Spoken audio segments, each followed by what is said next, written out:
आज हम लोग को स्टार्ट करना है friend function.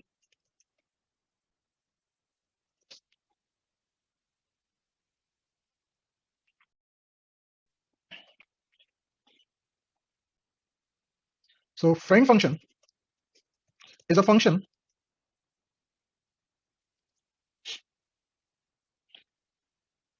Friend function is a function to a class, या इसको ऐसा लिखें, a function can be a friend to a class, a function can be a friend to a class known as friend function. Sujeet, आपके पास videos होते हैं, आपको videos repeat पे देख लेना चाहिए था, है ना? अब आप देखिए जितना भी समझ में आया आपको। नया टॉपिक है और थोड़ा बहुत रिलेशन तो है उससे। Anyways, a function can be a friend to a class known as friend function. एक फंक्शन जो किसी क्लास का फ्रेंड है, वो फंक्शन को हम बोल रहे हैं friend function. Friend is a keyword. Friend क्या है? It is a keyword. ठीक है।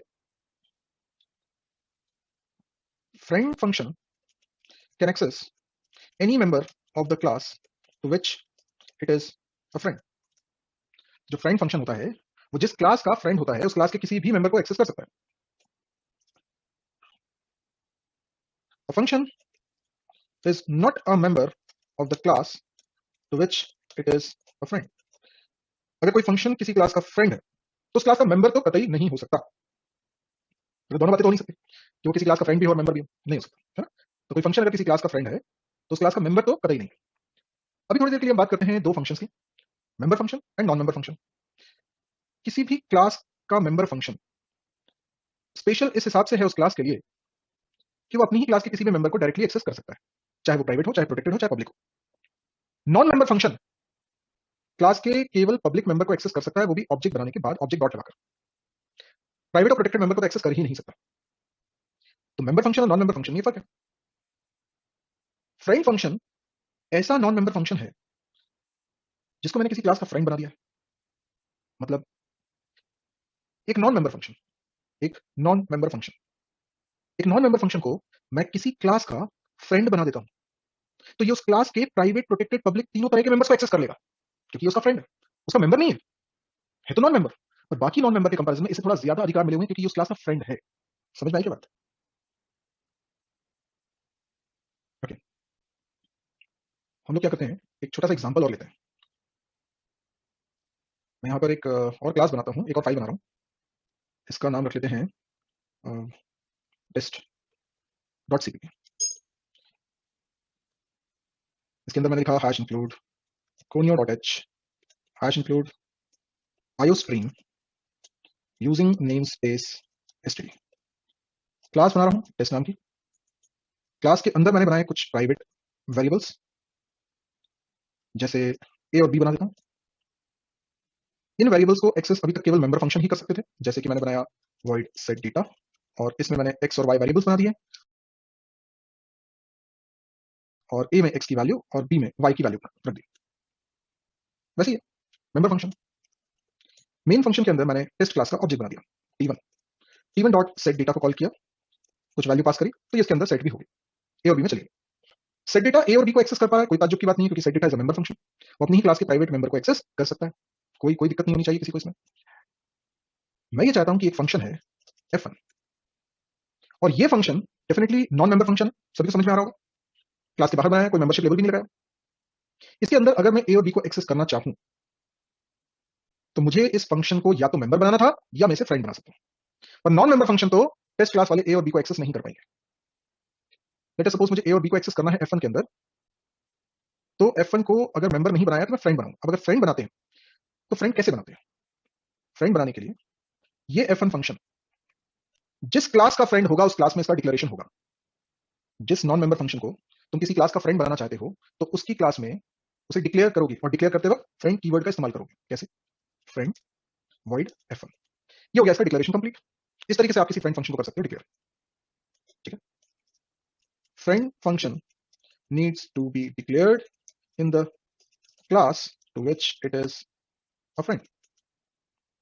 जिस क्लास का फ्रेंड है उस क्लास में इसका डिक्लेरेशन करना है, पर उस क्लास में डिफाइन नहीं करना है क्योंकि उसका मेंबर नहीं है। उसको डिफाइन तो आप क्लास के बाहर ही करोगे, और क्लास के बाहर जब डिफाइन करोगे तो ध्यान रखना मेंबरशिप लेबल मत लगा देना कि टेस्ट और स्कोप रेजोल्यूशन लगा दिया, ब्लेंडर हो जाएगी वो तो। अरे मेंबर थोड़ी बनाना है, ये तो उसका नॉन मेंबर है, तो इसलिए यहां मेंबरशिप लेवल नहीं लगाना है। मुझे बताओ F1 को कॉल कैसे करोगे? F1 फंक्शन को कॉल कैसे करोगे? मेन फंक्शन से कैसे करोगे बताओ? अनिरुद्ध, ऑब्जेक्ट से ही कॉल नहीं करेंगे, क्योंकि ऑब्जेक्ट डॉट लगा के हम मेंबर फंक्शन को कॉल करते हैं ना, और ये मेंबर नहीं है। इसी बात का तो ध्यान रखना है। अभी सुनते जा रहे हो, समझते भी जाओ। F1 function is not a member, और तुम्हें नॉन मेंबर को कॉल करने की सी लैंग्वेज से आदत रही है, तो फिर अभी क्यों फिसल गए? क्यों भाई? F1 फंक्शन को कॉल करना है तो ऐसे ही कॉल करोगे, जस्ट सिंपल। कोई फ्रेंड कीवर्ड नहीं लगाना है। फ्रेंड कीवर्ड सिर्फ डिक्लेरेशन के समय यूज होता है और कहीं नहीं। ऑब्जेक्ट डॉट लगा के मेंबर फंक्शंस को कॉल किया जाता है, नॉन मेंबर्स को नहीं कॉल करते ऑब्जेक्ट डॉट लगा के। क्लास नेम डॉट लगा के भी कॉल नहीं करना है। क्लास नेम डॉट तो कोई सिंटेक्स है ही नहीं सी प्लस प्लस में। क्लास नेम के बाद डॉट आता ही नहीं है। क्लास नेम के बाद स्कोप रेजोल्यूशन आता है, वो भी स्टैटिक मेंबर्स के लिए। अंकित, अलग अलग क्लास में F1 होंगे ना, तो वो F1 को कॉल करने के लिए तो उन क्लासेस का ऑब्जेक्ट चाहिए होगा ना, ऐसे थोड़ी कॉल होगा जैसे मैंने किया। तो कंफ्यूजन क्यों होगा? एक से ज्यादा F1 फंक्शन सेम नेम के और सेम आर्गुमेंट के यानी सेम सिग्नेचर के एक ही स्कोप में हो ही नहीं सकते। आप कह रहे हो किसी क्लास के अंदर अगर F1 होगा तो उस क्लास के ऑब्जेक्ट से कॉल होगा ना वो F1 तो। ये F1 फंक्शन तो नॉन मेंबर फंक्शन है, ये किसी क्लास का मेंबर नहीं है। आदर्श, थोड़ा धैर्य रखो। अभी फ्रेंड फंक्शन तो समझ लें कि क्या होता है। जब ये 100% समझ में आ जाए तब अपन चर्चा करेंगे कि क्या इसका उपयोग है। हम कुछ एग्जांपल तो बता रहा हूँ, ये कोडिंग तो करके बता रहा हूँ। क्या डाउट है बताओ? अहमद वारिस, अहमद वारिस, ये पॉइंट नंबर 4 देखो क्या लिखा है।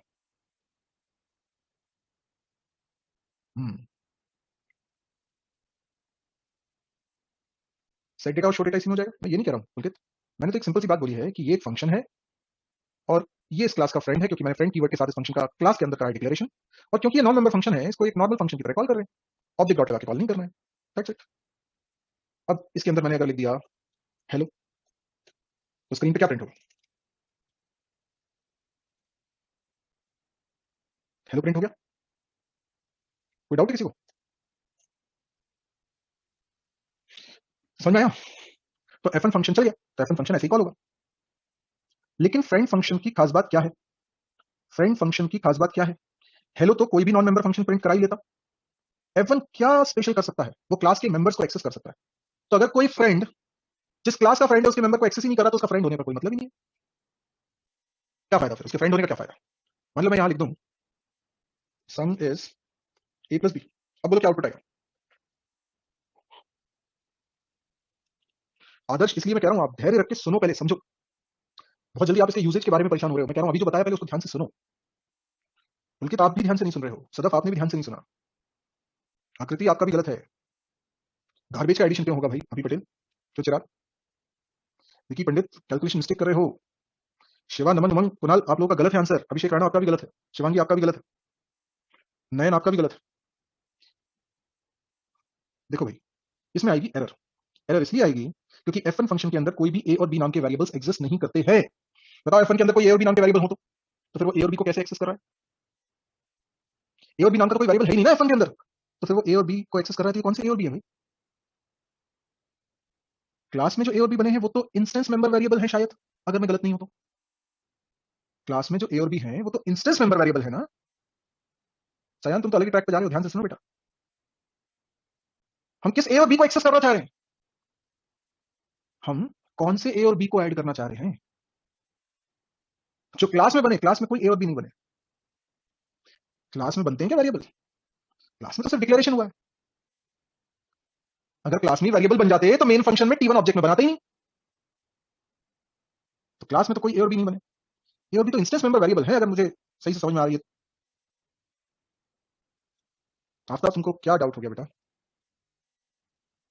लो अनम्यूट किया तुमने, बोलो, देखें कितना इंपॉर्टेंट है तुम्हारा डाउट। हेलो सर, आप क्या आपको आवाज आ रही है? मुझे तो आ रही है। मैं आप मेरी बात सुनो, मतलब मेरा जो क्वेश्चन है वो सुनो। हाँ आपने बोला, आपने क्या बोला कि जो a और b जो वेरिएबल है, a और b आपने लिखा है F1 फंक्शन, हाँ वो मतलब वो लाइन में एरर आएगी। हाँ मेरे को वही समझ में आ रहा है, मतलब एरर क्यों आएगी सर? क्योंकि वो तो मतलब मेरी बात सुनो, वो तो पब्लिक के अंदर डिक्लेयर ऑलरेडी डिक्लेयर है ना। कहाँ समझे आप? डिक्लेयर्ड? ऊपर ऊपर देखो ना, ऊपर क्लास के अंदर पब्लिक में डिक्लेयर नहीं है। कहाँ डिक्लेयर्ड? लाइन नंबर बताओ। 10 10 में? 10 में तो फ्रेंड मेरी फंक्शन बात, ओके ओके मेरी बात सुनो, ये जो पब्लिक के जो लाइन नंबर 9 है, 9 ये वाला जो भी फंक्शन है ये हम बाहर लिख लेंगे बाहर, मतलब क्लास के बाद तो थोड़ी एरर आएगी, ये की बात हुई ना सर? आपको क्या लग रहा है एरर किस वजह से आ रही है? आप बोल रहे हो कि a और b वेरिएबल है ही नहीं, बराबर? नहीं, मैंने ये कहा F1 के अंदर a और b नाम का कोई वेरिएबल नहीं हाँ हाँ, पर मेरी बात सुनो, आपने जो F1 जहाँ पे डिक्लेयर किया वहाँ पे तो वेरिएबल डिक्लेयर है ना ऑलरेडी। है। F1 जहां डिक्लेयर किया उससे क्या फर्क पड़ता है? F1 के अंदर तो कोई a और b नहीं है ना। क्योंकि अब ऐसा कैसे हो सकता है? नहीं है ना सर, जहाँ पे आपने F1 डिक्लेयर किया है वहाँ पे मतलब क्लास के अंदर है F1, क्लास हाँ, के अंदर है तो प्राइवेट तो मेंबर मेंबर को फंक्शन थोड़ी एक्सेस कर हो। सकते हैं ना। पब्लिक देखो ना, पब्लिक अब मेरे पास में अभी फ्रेंड हटा देंगे और ये जो void F1 इसको मतलब डिस्प्ले करके हम क्लास के बाहर प्रिंट करा सकते हैं ना, वो वाले प्राइवेट वेरिएबल को एक्सेस कर सकते हैं ना। पब्लिक में फंक्शन क्यों बनाते हैं? क्योंकि बाहर उसको एक्सेस कर सके। आप आफ्ताब समझे? मुझे ये बताओ, मैं तो सब समझ गया, मैं तो पढ़ाई हूँ, मुझे समझ में आ रहा है, तुम्हें समझ में आया कौन सी ए और बी की बात हो रही है? हाँ हाँ पता है ना, वो प्राइवेट वाला लाइन नंबर 7। नहीं, मेमोरी में ए और बी ये इंस्टेंस वेरिएबल है बेटा, इंस्टेंस वेरिएबल क्लास में नहीं बनते, क्लास में डिक्लेयर जरूर होते हैं लेकिन इनको मेमोरी कब मिलती है बताओ? जब कंपाइल होते हैं, नहीं रन होते हैं, जब अरे वो जब ऑब्जेक्ट निकल बनता चलता है, है। जब ऑब्जेक्ट बनता है, करेक्ट करो, हम्म, जब ऑब्जेक्ट जब बनता ऑब्जेक्ट है बनता है। तब ऑब्जेक्ट के मेंबर वेरिएबल बनते हैं, है ना? हम्म, इंस्टेंस मेंबर वेरिएबल इसीलिए तो बोलते हैं इनको। हम्म, तो ए और बी को मेमोरी कब मिली होगी? जब टी1 बना होगा। तो टी1 के अंदर बनते हैं ए और बी, क्लास के अंदर तो नहीं बनते होंगे, क्योंकि अगर पर क्लास के टी1 अंदर बनते होते तो मैं टी1 बनाते ही नहीं, तो क्या बन जाएंगे ए और बी? नहीं। टी वन क्लास का ही तो ऑब्जेक्ट है। हाँ बिल्कुल है ना, तो ए और बी कहाँ बने? टी1 के अंदर बने, पहले तो ये समझ में आया। हम्म, ठीक है, अब ये कैसे पता चल रहा है कि एफ1 के अंदर जो ए और बी है वो टी1 के ही है? क्योंकि जो वाइड फंक्शन जो फ्रेंड जो लाइन नंबर 10 में आपने friend Aftab wide friend. Aftab तुम सोच नहीं रहे हो, तुम सिर्फ बोल रहे हो, सोचो मेरी बात में क्या कह रहा हूँ। मेन फंक्शन के अंदर मैंने टी1 बनाया, हो सकता है मैं टी2 भी बनाता, टी3 भी बनाता, तो ये ए और बी एफ1 के अंदर जो लिखे हैं वो टी1 के हैं, ये कैसे पता चलता? टी2 के भी तो हो सकते थे, टी3 के भी तो हो सकते थे। तो अलग अलग ऑब्जेक्ट के अलग अलग मेमोरी ब्लॉक एलोकेट मतलब बनेंगे ना। ये आपने स्टैटिक थोड़ी बनाया है, तो सबके एक अरे थोड़ी होगा। आफ्ताब थोड़ा दिमाग खुला रखो, मैं क्या कह रहा हूँ, मैं ये कह रहा हूँ ये ए और बी जो एफ1 के अंदर मैंने लिखे हैं वो टी1 के ही हैं, ये कैसे पता चल रहा है तुम्हें? टी2 के नहीं है, ये कैसे पता चल रहा है तुम्हें? जैसे सेट डेटा फंक्शन के अंदर ए लिखा है, ये टी1 का है, मैं इसका जवाब दे सकता हूँ, तुम दे सकते हो? सेट डेटा फंक्शन के अंदर अगर मैंने ए लिखा है तो ये टी1 का है कि टी2 का है कि टी3 का है, मैं तुम्हें बता सकता हूँ, तुम बता सकते हो? नहीं, तो तुमने ध्यान से सुना ही नहीं है पिछले लेक्चर्स। सेट डेटा का कॉलर ऑब्जेक्ट टी1 है, 19 नंबर की लाइन देखो, टी1 डॉट सेट डेटा लिखा है तो टी1 कॉलर ऑब्जेक्ट हुआ, इसीलिए सेट डेटा फंक्शन के अंदर हाँ जो तो ए मैं और बी वही लिखे हैं वो वही तो टी1 मैं के बोल हैं। रहा हूँ, सुनो वही तो मेरी मैं बोल बात, रहा सुनो मेरी बात, हूँ। Okay okay. सुनो मेरी बात। सेट डेटा फंक्शन के अंदर ए और बी जो लिखा है वो टी1 के क्यों है? क्योंकि टी1 कॉलर ऑब्जेक्ट है। एफ1 का कॉलर ऑब्जेक्ट है क्या कोई? नहीं है, F1 को जब ऑब्जेक्ट एफ1 का नहीं है, कॉलर ऑब्जेक्ट नहीं है तो एफ1 के अंदर ए और बी लिखोगे तो ये कैसे पता चलेगा कि वो टी1 का है कि टी2 का है? क्योंकि ऊपर डिक्लेयर है ना क्लास अरे के। यार आप कैसी बातें कर रहे हो, ओके ओके, इसको समझ खुद समझ बोलते हैं। समझ गया, समझ गया। Okay okay okay. तो अब आपने टी1 से क्वालिटी नहीं किया तो फिर वो मतलब एक्सेस ही नहीं कर पाएगा, वही जो F1 बनाया फंक्शन। मैं भी तो यही पूछ रहा था कि टी1 टी2 टी3 बने होंगे तो एफ1 के अंदर ए और बी टी1 के ये कैसे पता चलेगा, पर तुम इस ओर ध्यान नहीं दे रहे थे। मैं जब बोलता हूँ you have to be a very good listener, that doesn't mean कि तुम्हें सुनाई आ रहा है कि नहीं आ मेरे को रहा। पता था पर बोल नहीं पाया। नहीं, आपका मैं समझ गया तुम्हारी बात, मैं ये भी जानता हूँ कि तुम्हें ये बात पता थी। क्वेश्चन नहीं समझ में आया क्या बोल रहे हैं, ठीक है इसी सर, को बोलते कोई हैं, नहीं। इसी को बोलते हैं you have to be a good listener, समझे मेरी बात? कानों तक आवाज तो जा रही है पर समझ में नहीं आ रहा क्या बोल रहे हैं। या ओके ओके ओके ओके, चलो, हाँ समझ आ गया। Okay okay, thank you. बाकी लोगों को क्लियर हो गया होगा।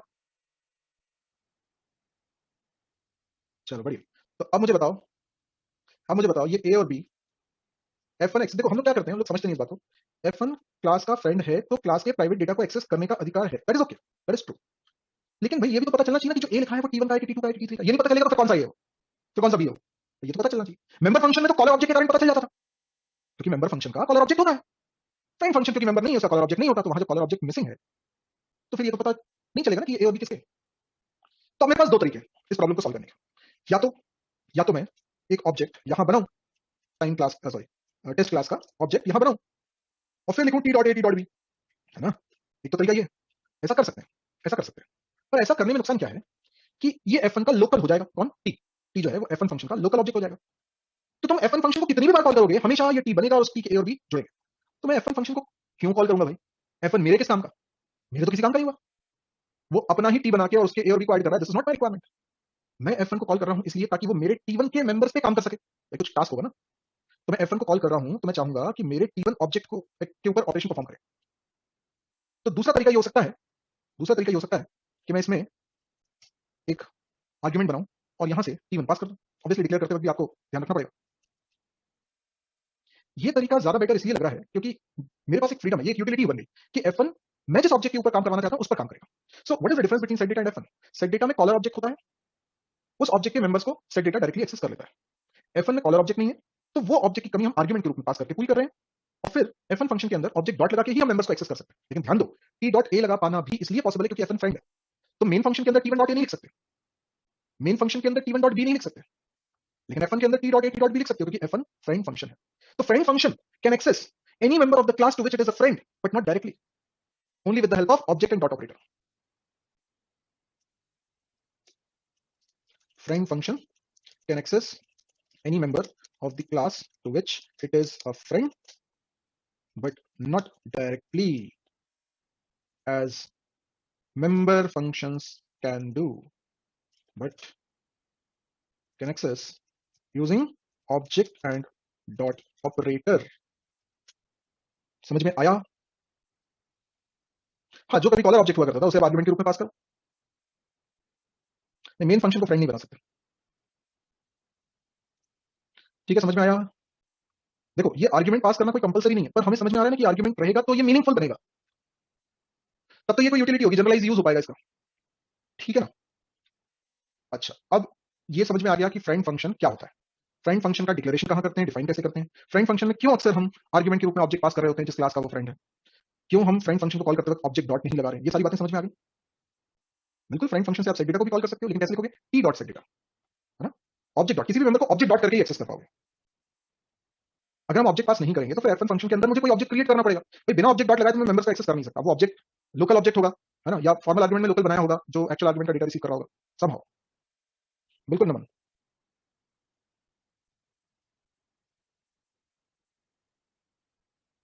हाँ, अब हम इसकी बात करते हैं कि भाई इसका बेनिफिट क्या है। निकिता ये कोई डाउट ही नहीं है, ठीक है, इस टाइप का है, लिखा था तुम्हारे सामने, लाइन नंबर 12 पढ़ो, ठीक है, इस टाइप का है, बताओ किस टाइप का है निकिता राय, तो फिर क्या डाउट है, सही तो पता है तुम्हें, सब आता है, फिर भी तुम चाहती हो कि मैं नाम लूं तुम्हारा, है ना, निकिता राय, सब तो पता है, तो क्या डाउट है तुम्हारा, ठीक है, इस टाइप का है, इस टाइप का है, तुम्हें भी पता है। अनिरुद्ध, तुमने क्या कंक्लूजन निकाल लिया कि इसका मतलब कि friend function is entirely dependent on objects to the function. यार देखो अनिरुद्ध, एक बात समझो, जब मैं बोल रहा हूँ कि friend function can access members of the class, तो पहली बात तो ये समझो, क्लास में जो मेंबर्स बने वो हैं तो ऑब्जेक्ट के ही ना, तो फ्रेंड फंक्शन को ऑब्जेक्ट के मेंबर्स को एक्सेस करना है तो ऑब्जेक्ट चाहिए पड़ेगा ना उसे, सेट डेटा को भी चाहिए था ऑब्जेक्ट, लेकिन उसे कॉलर ऑब्जेक्ट के रूप में मिल गया, सेट डेटा को भी ऑब्जेक्ट चाहिए था, किस ऑब्जेक्ट के ए और बी को एक्सेस करना है वो तो उसे भी पता होना चाहिए था, पर वो कॉलर ऑब्जेक्ट के रूप में मिल गया, F1 में नहीं मिला। अब खैर तुम इसे च्युइंगम की तरह कितना भी खींच लोगे ना, उसके बाद भी बात इतनी सी है जितनी मैंने बताई थी। बेटा स्टैटिक को भी एक्सेस कर सकता है, क्लास नेम्स को प्रोपोजिशन लगा के आप स्टैटिक को भी एक्सेस कर सकते हो। चलो अब हम बात करते हैं कि ये फ्रेंड फंक्शन क्यों है, इसका क्या बेनिफिट। बेनिफिट तो सीधे सीधे समझ में आ रहा है कि प्राइवेट मेंबर को एक्सेस कर पा रहा है, अब प्राइवेट मेंबर को तो मेंबर फंक्शन भी एक्सेस कर पा रहा था, तो फिर फ्रेंड फंक्शन की क्या जरूरत है, और अगर फ्रेंड फंक्शन इसको एक्सेस कर लेगा प्राइवेट मेंबर को, तो हमारा डेटा हाइडिंग के कॉन्सेप्ट का क्या होगा, क्योंकि ये तो मेंबर फंक्शन नहीं है।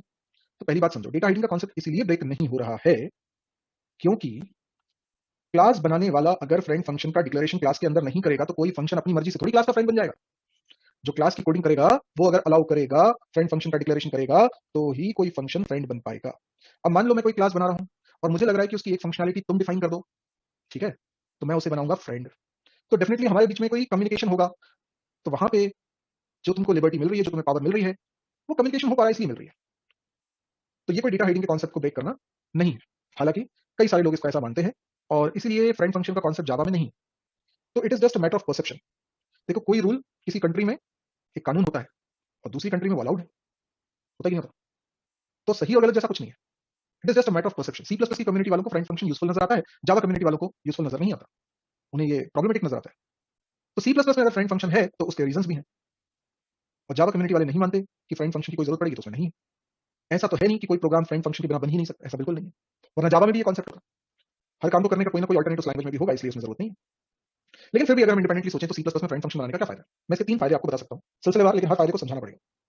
पहला फायदा, अगर मैं चाहता हूं कि दो, देखो कोई क्लास है, उसके प्राइवेट डेटा को उस क्लास का मेंबर फंक्शन एक्सेस कर सकते हैं, एग्री। मान लो पूरे प्रोग्राम के अंदर ये 2 क्लासेस बनी हुई है, और मैं ये चाहता हूं कि कोई एक ऐसा कैलकुलेशन रिक्वायर्ड है मेरे प्रोजेक्ट में जिसमें पहली क्लास के प्राइवेट डेटा को भी एक्सेस करना है और दूसरी क्लास के प्राइवेट डेटा को भी एक्सेस करना है। सपोज करो 2 अलग अलग क्लासेस के प्राइवेट डेटा को मुझे एक ही ऑपरेशन में यूज करना है, इस क्लास का मेंबर फंक्शन अपनी क्लास के प्राइवेट डेटा को एक्सेस कर सकता है पर दूसरी क्लास के प्राइवेट डेटा को एक्सेस नहीं कर सकता, यही बात दूसरी क्लास के मेंबर फंक्शन पर भी लागू होती है। तो मैं क्या करूंगा, मैं एक फंक्शन बनाऊंगा जिसको दोनों क्लास में डिक्लेयर कर दूंगा फ्रेंड कीवर्ड से, मतलब मेरा फंक्शन दोनों क्लासेस का फ्रेंड फंक्शन हो गया, और मैं इस फंक्शन में 2 ऑब्जेक्ट्स पास करूंगा, इस क्लास का भी और इस क्लास का भी, और इस फंक्शन की कोडिंग में ऑब्जेक्ट डॉट करके मैं दोनों क्लास के मेंबर्स को एक्सेस कर पाऊंगा। तो friend function can access private data of multiple classes at the same time if function is friend to all these classes. बोलो समझ में आया कुछ? This is just one benefit, है ना, और भी बेनिफिट्स हैं, और भी बेनिफिट्स। निकिता हो तो गया डिस्कशन, डेटा सिक्योरिटी पे अभी मैंने डिस्कशन किया, सबसे पहले तो वही पॉइंट बताया, रिपीट करके सुनना। ओके, तो friend function can be a friend to more than one classes, है ना, हो सकता है ना sir, a function can be a friend to multiple classes, ये पॉसिबल, ठीक है। ये भी पॉसिबल है कि कोई फंक्शन, a function can be a member of one class and friend to another class, बिल्कुल पॉसिबल। कोई फंक्शन किसी एक क्लास का मेंबर है तो किसी दूसरी क्लास का फ्रेंड है, जिस क्लास का मेंबर है उसी क्लास का फ्रेंड भी हो ऐसा तो हो नहीं सकता, लेकिन किसी एक क्लास का मेंबर है और दूसरी क्लास का फ्रेंड है, ये पॉसिबल है, ठीक है। अब सुनो, जो तुम ऑपरेटर्स की ओवरलोडिंग कर रहे थे ना, you can define operators in the class known as operator overloading, है ना, you can define operators in the class, जिसको हम बोलते हैं operator overloading, can also be declared as a friend. मतलब जो कॉम्प्लेक्स क्लास में हमने प्लस ऑपरेटर बनाया था एज अ मेंबर, अब आपको उसे एज अ फ्रेंड बनाना है। This is your assignment. समझ आया क्या करना है अब आपको? कॉम्प्लेक्स क्लास के अंदर declare binary plus operator as a friend. ठीक है, देखो, जब तुम लिखोगे C3 assign C1 plus C2, ये तो ऐसा ही लिखोगे अभी भी, बस फर्क क्या हो जाएगा, प्लस अब मेंबर ऑपरेटर नहीं है बल्कि नॉन मेंबर है पर फ्रेंड है। मुझे बताओ, अगर प्लस एक फ्रेंड होगा तो इस लाइन को रीड कैसे करोगे, मतलब इसका एक्सप्लेन कैसे करोगे? कर सकते हो?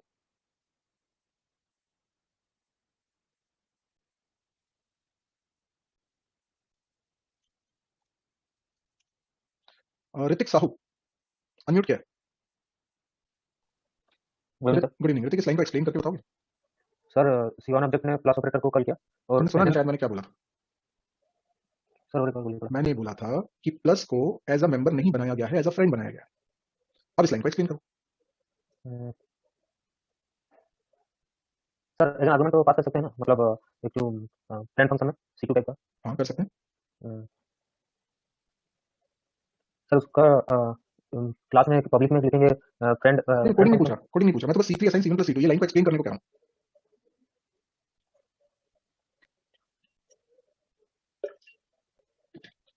यस ऋतिक, नहीं मालूम? नहीं सर। चलो कोई बात नहीं। अनिरुद्ध, मैंने अनम्यूट किया आपको। Yes sir. बताओ। सर जैसे आपने बोला बाइनरी प्लस ऑपरेटर को फ्रेंड फंक्शन डिक्लेयर करना है, तो सर जो हमने लिखा है C3 = C1 + C2, तो बीच वाला जो प्लस है वो सर एक फ्रेंड फंक्शन होगा और हाँ। इसमें हम दो आर्गुमेंट पास करेंगे C1 और C2, फिर हाँ। वहां पे जाके एक ऑब्जेक्ट क्रिएट होगा, जैसे अगर वहां पे कुछ भी होगा सर फिर। सर कुछ भी होगा तो वहां पे इन दोनों को फॉर्मल आर्गुमेंट में इन दोनों को ऐड कर देंगे और जो वैल्यू वो रिटर्न करेगा वो C3 में स्टोर हो जाएगी। Yes, very good Aniruddh, very good, excellent, thank you. तो भाई अनिरुद्ध ने बिल्कुल सही बोला है। Hrithik, be a good listener. Plus अब मेंबर नहीं है और फ्रेंड फंक्शन कैसे कॉल होते हैं ये अभी हम समझ चुके हैं। जब वो फ्रेंड है, मेंबर नहीं है किसी भी क्लास का, तो ऑब्जेक्ट डॉट करना ही नहीं है, उसमें डायरेक्ट फंक्शन को कॉल करना है। तो हम ये बोलेंगे ही नहीं यहाँ पर कि किस ऑब्जेक्ट ने F1 को कॉल किया, तो बोलेंगे F1 कॉल हुआ। उसी प्रकार से हम लोग यहाँ पर बोलेंगे प्लस कॉल हुआ, प्लस ऑपरेटर कॉल हुआ, C1 and C2 as an argument pass हुए, प्लस ने जो रिटर्न किया वो C3 में असाइन हुआ। That's it. लिखने का तरीका वही है, लिखने का तरीका चेंज नहीं हुआ।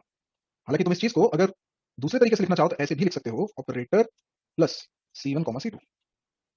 देखो, ये वाली लाइन देखकर तुम्हें नहीं पता चलेगा कि प्लस एज अ मेंबर बना है या एज अ फ्रेंड बना है। इसलिए इस लाइन को एक्सप्लेन करने के लिए ये जरूरी है जानना कि प्लस को एज अ मेंबर बनाया कि एज अ फ्रेंड बनाया, तभी तुम एक्सप्लेन कर पाओगे। समझ में आई बात? तो अगर इंटरव्यू में तुमसे पूछा जाए कि इस लाइन को एक्सप्लेन करो, तो तुम क्या करोगे? एक्सप्लेन सीधे करने मतलब जाना। तुमने सीधा एक्सप्लेन किया तो हो सकता है तुम्हारे आधे मार्क्स कट जाए। ये जो मैंने हाईलाइट करके रखा ना, C3 असाइन C1 + C2, अगर इसके बारे में इंटरव्यू में पूछते हैं कि इसको एक्सप्लेन करो, तो तुम कहना कि सर मुझे ये बताइए कि जो प्लस है ये एज अ मेंबर डिफाइन हुआ है या एज अ फ्रेंड। तुमने इतना कहा, तुम्हें 2 मार्क्स एक्स्ट्रा मिल गए। क्यों? क्योंकि उसको ये बात समझ में आ गई कि तुम्हें ये कॉन्सेप्ट दोनों स्तर पे पता है, एज अ फ्रेंड भी, एज अ मेंबर भी। तो तुम्हें जब पता चला कि वो फ्रेंड है तो तुमने बोला ये ऑपरेटर प्लस कॉल हुआ, C1 C2 पास हुए और जो प्लस ने रिटर्न किया वो C3 में असाइन हुआ। और अगर एज अ मेंबर है तो C1 ने प्लस को कॉल किया, C2 एज एन आर्गुमेंट पास हुआ, प्लस ने जो रिटर्न किया वो C3 में असाइन। सिंपल। इसको एक्सप्लेन करने के तरीके में सारी बातें समझ में आ रही है। इसलिए तुम कॉम्प्लेक्स क्लास के अंदर प्लस ऑपरेटर को एज अ फ्रेंड बना पाते हो कि नहीं बना पाते हो, इस लाइन को अगर तुम एक्सप्लेन सही से कर पा रहे हो तो तुम बना पाओगे, वरना नहीं बना पाओगे। Declare unary minus operator as a friend. तो आपको कॉम्प्लेक्स क्लास के अंदर बाइनरी प्लस ऑपरेटर को भी फ्रेंड बनाना है और यूनरी माइनस को भी फ्रेंड बनाना है। ये दोनों होमवर्क है आपका। एज अ फ्रेंड करोगे तो फ्रेंड फंक्शन का एक इंप्लीमेंटेशन भी कर लोगे और ऑपरेटर ओवरलोडिंग में फ्रेंड का कॉम्बिनेशन भी समझ जाओगे। तो ये होमवर्क इंपॉर्टेंट है। नेक्स्ट क्लास में देखो, आज मैं एक आध असाइनमेंट और दे दूंगा, तो नेक्स्ट क्लास तक पूरा होमवर्क कर लेना। फ्रेंड फंक्शन के और क्या फायदे हैं अभी नेक्स्ट क्लास में कंटिन्यू रहेगा। फ्रेंड फंक्शन अभी सिर्फ एक फायदा डिस्कस किया, 2 और फायदा भी डिस्कस करूंगा, पर उसके लिए होमवर्क करना जरूरी है। ठीक है ना? यस, इंक्रीमेंट ऑपरेटर तो आप लोगों ने कर लिया होगा, जो मैंने होमवर्क दिया था वो तो कर ही लिया होगा आप लोगों ने। नहीं कराया तो नेक्स्ट क्लास में डिस्कस करेंगे उसको। अंकुश, हो गया होमवर्क तुम्हारा? Very good. Plus plus operator, increment operator कर लिया? अरे वही बाकी है, मतलब क्या? सिलेबस कंप्लीट होने की चिंता है, असाइनमेंट कंप्लीट होने की भी चिंता करनी पड़ेगी। अंतर मैंने नॉर्मलाइज का कोड करना बता दिया है। नॉर्मलाइज सिर्फ टाइम के रिस्पेक्ट में नॉर्मलाइज वाली बात है, टाइम या डेट है ना, एक स्टैंडर्ड फॉर्म होता है ना उसका। चलो ठीक है, आज की क्लास यही एंड कर रहे हैं। Thank you, good night. Main non member function ही है। Good night.